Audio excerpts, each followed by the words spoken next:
नमस्कार प्रिय दर्शक बंधुओं, एक बार फिर आपका स्वागत है आपके अपने चैनल प्राचीन सच्ची कहानियां यूट्यूब चैनल में। दर्शक बंधुओं, आज फिर हम आपके लिए एक ज्ञानवर्धक और मोटिवेशनल प्रसंग लेकर के आए हैं। आज का हमारा प्रसंग महाभारत से लिया हुआ है। आज हम आपको भीष्म पितामह की बताई हुई ऐसी 21 बातों के बारे में बताएंगे जो आपको दूसरों से सदैव आगे रखेंगी। तो वीडियो शुरू करने से पहले मेरा आप सबसे अनुरोध है, जो दर्शक पहली बार दर्शक मेहमान बनकर हमारे चैनल पर आए हैं वो हमारे चैनल को सब्सक्राइब अवश्य कर लें, बेल आइकन ऑन कर लें और अच्छे कमेंट किया करें ताकि हर आने वाली वीडियो की नोटिफिकेशन सबसे पहले आपको प्राप्त हो और दर्शक बंधुओं आप उसका लाभ उठा सकें। दर्शक बंधुओं, द्वापर के सबसे महान योद्धा भीष्म पितामह के बारे में जितना बोला जाए उतना भी कम है। ऐसे महापुरुष धरती पर कभी कभी ही जन्म लेते हैं। भगवान श्री कृष्ण ने स्वयं इन्हें श्वेतात्मा कहा था। इनकी प्रतिज्ञाओं के बारे में कल्पना मात्र से ही हमारी रूह कांप उठती है कि कैसे कोई व्यक्ति अपने पिता के लिए इतना बड़ा त्याग कर सकता है, अपना जीवन कैसे त्याग सकता है। दर्शक बंधुओं, हम भीष्म पितामह तो नहीं बन सकते, लेकिन उनकी बताई हुई बातों पर अवश्य चल सकते हैं। आज मैं आपके लिए भीष्म पितामह द्वारा बताई गई 21 बातें बताऊंगी जो आपको जिंदगी में सफलता पाने, खुश रहने, शांत रहने और हर परिस्थिति का सामना करने तथा दूसरों से आगे बढ़ने में सहायक सिद्ध होंगी। यदि कोई भी व्यक्ति भीष्म पितामह द्वारा बताई गई इन बातों को अपने जीवन में उतारता है तो मेरा दावा है कि वो जिंदगी में सब कुछ हासिल कर सकता है। तो बने रहिए बिना स्किप किए हमारी वीडियो के अंत तक, क्योंकि 21वीं बात आप सबके लिए बहुत ही महत्वपूर्ण है। भीष्म पितामह ने सबसे पहली बात बताई थी, हमें जीवन में हमेशा विनम्र रहना चाहिए। उन्होंने कहा था कि जब नदी का बहाव तेज होता है तो वह अपने साथ बड़े बड़े पेड़ों को उखाड़ कर ले जाती है, लेकिन छोटी छोटी घास इस बहाव से बच जाती है। इस बात में सुखी जीवन का महत्वपूर्ण सूत्र छुपा हुआ है। जो लोग हमेशा विनम्र रहते हैं वे बुरे समय में भी सुरक्षित रह सकते हैं, जबकि जो लोग झुकते नहीं हैं वे शक्तिशाली पेड़ों की तरह बुरे समय के बहाव में बह जाते हैं। दूसरी बात, दूसरों से कभी अधिक अपेक्षाएं ना रखें। आप दूसरों से जितनी अधिक अपेक्षाएं रखेंगे तो आप उतने ही अधिक निराश होंगे। इसलिए संतुष्ट और शांत रहने के लिए किसी से अपेक्षाएं ना रखें। और तीसरी बात, काम को कभी अधूरा ना छोड़ें। भीष्म पितामह कहते हैं, यदि किसी काम को शुरू कर दें तो उसे अधूरा ना छोड़ें। जो काम शुरू किया है उसे पूरा अवश्य करो, या तो फिर काम को शुरू ही मत करो। अधूरा काम नकारात्मकता की निशानी है। जो व्यक्ति अपने शुरू किए हुए काम को पूरा करेगा वही इस दुनिया में राज करेगा। चौथी बात, क्षमा करना सीखें। कोई भी व्यक्ति तभी क्रोध से मुक्त हो सकता है जब वह क्षमा करना जानता हो।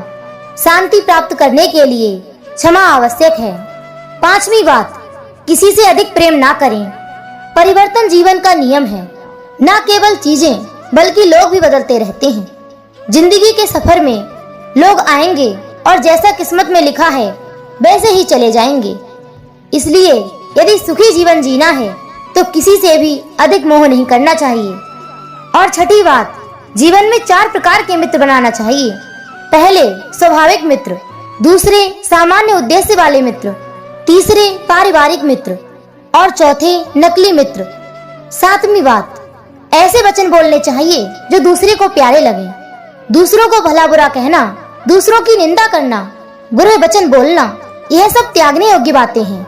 दूसरों का अपमान करना और अहंकार ये अवगुण हैं, इन्हें त्याग देना चाहिए। 8वीं बात, त्याग के बिना कुछ प्राप्त नहीं होता है। त्याग के बिना परम आदर्श की सिद्धि नहीं होती। त्याग के बिना मनुष्य भय से मुक्त नहीं हो सकता और त्याग की सहायता से मनुष्य को हर प्रकार का सुख प्राप्त होता है।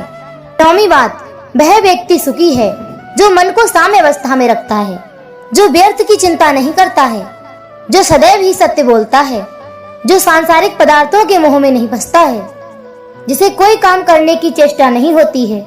10वीं बात, सुख केवल 2 प्रकार के मनुष्यों को मिलता है। एक तो उन्हें जो सबसे अधिक मूर्ख हैं और दूसरा उन्हें जिन्होंने बुद्धि के प्रकाश तत्व को देख लिया है, और जो बीच में लटक रहे हैं वो दुखी रहते हैं। 11वीं बात, भोजन कभी अकेले ना खाएं, और धन कमाने का विचार करें तो किसी को साथ में ना लें। यात्रा भी कभी अकेले ना करें, और जहाँ सब सोए हुए हों वहाँ अकेला जागरण ना करें। 12वीं बात, जो व्यक्ति अपने आप को बस में करना चाहता है उसे सबसे पहले लोभ और मोह से मुक्त होना चाहिए। 13वीं बात, कामनाओं को त्याग देना उन्हें पूरा करने से श्रेष्ठ है। आज तक किस मनुष्य ने अपनी कामनाओं को पूरा किया है? इन कामनाओं से बाहर आइए और व्यर्थ का मोह छोड़ दीजिए और शांत चित्त हो जाइए। 14वीं बात, संसार को बुढ़ापे ने हर ओर से घेर रखा है। मृत्यु का प्रहार उस पर चारों ओर से हो रहा है। दिन जाता है, रात बीतती है, तुम जागते क्यों नहीं? अब भी समय है, उठो और इस समय को व्यर्थ मत जाने दो। अपने कल्याण के लिए कुछ कर लो। तुम्हारे काम अभी समाप्त नहीं होते हैं कि उससे पहले ही मृत्यु तुम्हें घसीट कर ले जाती है। 15वीं बात, जब मनुष्य अपनी वासनाओं को अपने अंदर खींच लेता है, जैसे कि कछुआ अपने सभी अंग अंदर खींच लेता है, तो आत्मा की ज्योति और महत्वता दिखाई देती है।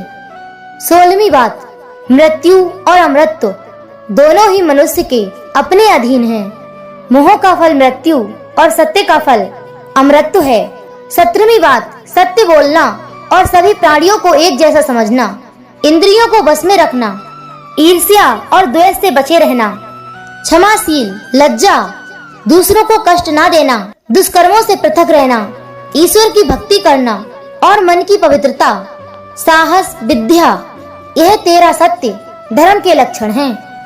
वेद सत्य का ही उपदेश करते हैं। सहस्त्रों अश्वमेध यज्ञों के समान सत्य का फल होता है। 18वीं बात, कड़ी मेहनत करो। भीष्म पितामह कहते हैं, न केवल स्वयं के लिए बल्कि अपने परिवार की बढ़ोतरी के लिए सदैव कड़ी मेहनत करने का प्रयास करना चाहिए। कड़ी मेहनत का कोई विकल्प नहीं होता। जो व्यक्ति मेहनत करता है उसके लिए कोई भी लक्ष्य प्राप्त करना मुश्किल नहीं है। 19वीं बात, सदैव सतर्क रहें। कोई आपका कितना भी प्रिय क्यों ना हो, लेकिन उससे भी सतर्क रहना चाहिए, क्योंकि कोई भी आपकी पीठ पर छुरा भोंक सकता है और अच्छे लोग इसके प्रति अधिक संवेदनशील होते हैं। 20वीं बात, दयालु बनो। दया धर्मों के सबसे बड़े रूपों में से एक है। हमारा जीवन दुखी मनुष्यों, पीड़ितों और सभी जीवित प्राणियों के लिए दयालु होना चाहिए। सदैव उनकी सहायता करनी चाहिए, उन्हें किसी भी प्रकार से परेशान नहीं करना चाहिए। और 21वीं तथा सबसे महत्वपूर्ण बात, माता पिता को अपने बच्चों के लिए ब्रह्मचर्य की शिक्षा देनी चाहिए, क्योंकि संतान के प्रथम गुरु उसके माता पिता ही होते हैं। इसलिए प्रत्येक माता पिता का यह कर्तव्य है कि अपने बच्चों को ब्रह्मचर्य का ज्ञान दें। स्वस्थ जीवन ही हमारा मूल उद्देश्य है। एक स्वस्थ व्यक्ति भगवान का प्रतिरूप होता है। युवा वर्ग को भी ब्रह्मचर्य का पालन अपनी पूरी लगन से करना चाहिए तथा कुसंगत और बुरी आदतों से बचना चाहिए, क्योंकि ये मनुष्य जीवन एक ही बार मिला है। तो दर्शक बंधुओं, ये थी भीष्म पितामह द्वारा बताई गई 21 बातें। यदि आप इन बातों को अपने जीवन में अपनाते हैं तो निश्चित रूप से ही आपको शांति के साथ सफलता मिलेगी। दर्शक बंधुओं, यदि वीडियो अच्छी लगी हो तो लाइक करें, कमेंट करें और अधिक से अधिक लोगों तक शेयर अवश्य करें। फिर मिलेंगे इसी तरह की एक ज्ञानवर्धक चर्चा के साथ। इसी के साथ दर्शक बंधुओं, राधे राधे, जय श्री कृष्णा।